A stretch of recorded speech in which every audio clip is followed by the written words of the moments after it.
قرآن مجید محمد الرسول اللہ کا اصل معجزہ، بلکہ اس سے آگے بڑھ کر ایک لفظ استعمال کروں گا، واحد معجزہ ہے۔ آپ شاید حیران ہو کہ اور بھی تو معجزات بیان ہوتے ہیں حضور کے، لیکن میری بات سمجھیے، غور کیجیے۔ ان واقعات سے مجھے انکار نہیں ہے، لیکن جو بات میں کہنا چاہتا ہوں اس کو اچھی طرح سمجھیے۔ معجزہ کہتے کسے ہیں؟ معجزہ عاجز کر دینے والی شے۔ اس معجزے میں دو چیزیں ہونی لازم ہیں، دعویٰ اور تحدی، چیلنج۔ جبکہ کوئی خرق عادت کوئی شے پیدا ہو جائے، خرق عادت اسے کہتے ہیں کہ فزیکل لا ایک ہے، پانی، واٹر کیپس اٹس سرفیس، حضرت موسیٰ کا عصا اس پر لگا اور سمندر پھٹ گیا، خرق عادت ہے۔ یعنی جو عادی قانون ہے، عام طور پر جو قوانین طبعیہ ہیں، ان کا پھٹ جانا، ختم ہو جانا، ٹوٹ جانا، اور کسی حقیقت کا اس میں سے ظاہر ہو جانا جو ان فزیکل لاز کے خلاف۔ آگ کے بارے میں قانون کیا ہے؟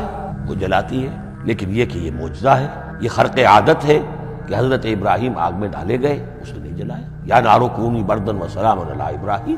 تو خرق عادت کو اب دو قسموں میں آپ سمجھیے۔ ایک خرق عادت وہ ہے جو دعوے کے ساتھ پیش کیا جائے، اپنی صداقت، اپنی رسالت کی حقانیت اور صداقت کے ثبوت کے طور پر، اور اس میں چیلنج کیا جائے کہ آؤ مقابلہ کر لو، وہ اس رسول کا اصل معجزہ ہوتا ہے۔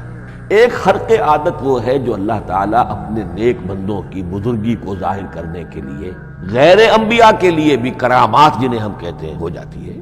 بہت سے صحابہ سے وہ کرامات ثابت ہیں۔ حضرت عمر رضی اللہ تعالیٰ عنہ کو شام کا میدان جنگ دکھا دیا گیا، یا ساریۃ الی الجبل کے الفاظ آپ نے فرمائے۔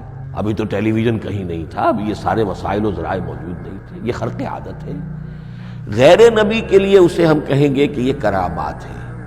نبی کے لیے لفظ معجزہ اختیار کر لیا جاتا ہے، لیکن معجزہ اس کو نہیں کہنا چاہیے، اصل میں یہ بھی نبی کے لیے کرامات کے درجے کی شے ہے جو اس سے بلند ہے۔ معجزہ وہ ہے جسے کوئی نبی دلیل کے طور پر پیش کرے اور اس پر چیلنج کرے کہ آؤ اور مقابلہ کرو۔ مثلا حضرت موسیٰ علیہ السلام کو دو معجزے دیے گئے، اور اس میں سے جو سانپ بن جانا تھا لاٹھی کا، وہ معجزہ ہے جس پر چیلنج بھی آیا اور ساحروں سے مقابلہ بھی کیا، اور ساحر شکست کھا گئے، عاجز آ گئے۔ القی السحرۃ ساجدین، وہ سارے جادوگر جو ہیں فوری طور پر بے اختیار سجدے میں گر گئے۔ آمنا برب موسیٰ و ہارون، ہم ایمان لے آئے موسیٰ اور ہارون کے رب پر۔ یہ معجزہ ہے۔ اس معنی میں محمد الرسول اللہ صلی اللہ علیہ وسلم کا معجزہ صرف قرآن حکیم۔ قرآن مجید میں آپ سورہ انعام میں بھی دیکھیں گے بہت ہی شدت کے ساتھ، سورہ بنی اسرائیل میں دیکھیں گے بڑی تفصیل کے ساتھ معجزے طلب کیے گئے۔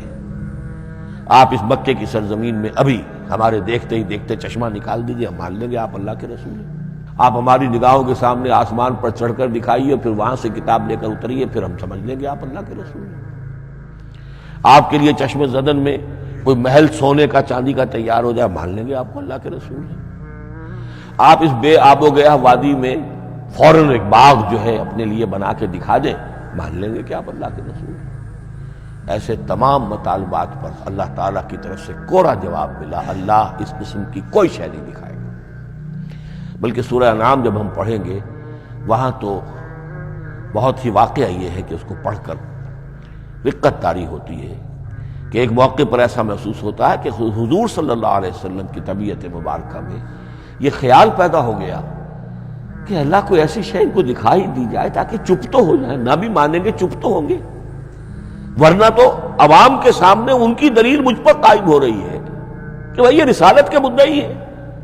ہم کہتے ہیں معجزہ دکھاؤ، معجزہ نہیں دکھاتی، تو پوزیشن میری جو ہے کمزور ہو رہی ہے۔ وہاں جس انداز میں اللہ نے کہا ہے، ہرگز نہیں، اے نبی اگر آپ کے اختیار میں ہے تو کہیں آسمان پر سیڑھی لگا لیجئے، یا زمین میں سرنگ لگا کے کوئی معجزہ لا سکتے ہو تو لے آئیے، ہم نہیں دکھائیں گے۔ رقت طاری ہوتی ہے۔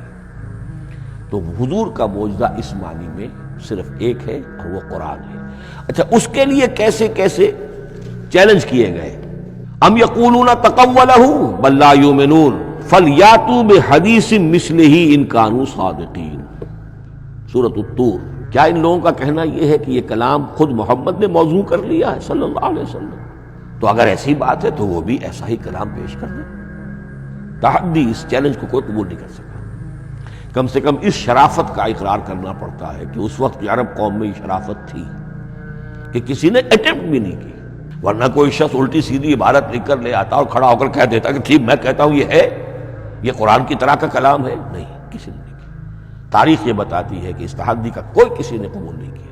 اسی طرح فرمایا سورہ بنی اسرائیل میں قُلْ لَئِنِ اجْتَمَعَتِ الْإِنسُ وَالْجِنُّ عَلَىٰ أَن يَأْتُوا بِمِثْلِ هَٰذَا الْقُرْآنِ لَا يَأْتُونَ بِمِثْلِهِ وَلَوْ كَانَ بَعْضُهُمْ لِبَعْضٍ ظَهِيرًا. چیلنج ہے، اے نبی کہہ دیجئے اگر تمام انسان تمام جن مل کر بھی چاہیں کہ ایسی کوئی کتاب وہ مرتب کر لے، نہیں کر سکیں گے، چاہے وہ سب کے سب ایک دوسرے کی مدد کریں. ہے کہ نہیں چیلنج؟ اسی طریقے سے سورہ ہود میں فرمایا، اب اس کو کہتے ہیں برسبیل تنزل، پوری کتاب نہیں لا سکتے قرآن جیسی، چلو تو 10 صورتیں لے آؤ. قُلْ فَاتُوا بِعَشْرِ سُوَرٍ مِثْلَهُ مُفْتَرَيَاتٍ.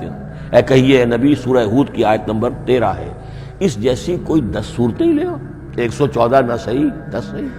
یہ بھی نہیں ہوا تو برسبیل تنزل اور سورہ یونس میں فرمایا قُلْ فَاتُوا بِسُورَةٍ مِّن مِثْلِهِ، ایک سورت ہی لے آؤ. اور اسی کو سورہ بقرہ کے 30 رکوع میں دہرایا گیا، وَإِن كُنتُمْ فِي رَيْبٍ مِّمَّا نَزَّلْنَا عَلَىٰ عَبْدِنَا فَأْتُوا بِسُورَةٍ مِّن مِّثْلِهِ وَادْعُوا شُهَدَاءَكُم مِّن دُونِ اللَّهِ إِن كُنتُمْ صَادِقِينَ. لیکن نوٹ کر لیجئے کہ کسی نے یہ جرأت نہیں کی، نہ قرآن کے اس دعوے کو چیلنج کیا، نہ کسی نے مقابلے کی کوشش کی، نہ کوئی اپنی کوئی تصنیف و تالیف یا اپنا کوئی کمپوزیشن لا کر اور یہ دعویٰ کر کے کھڑا ہوا کہ جمع کر لیجئے، منصف بلا لیجئے، کوئی کمیشن بٹھا لیجئے، میرا یہ کلام بھی بالکل ہم وزن ہے اس کلام کے.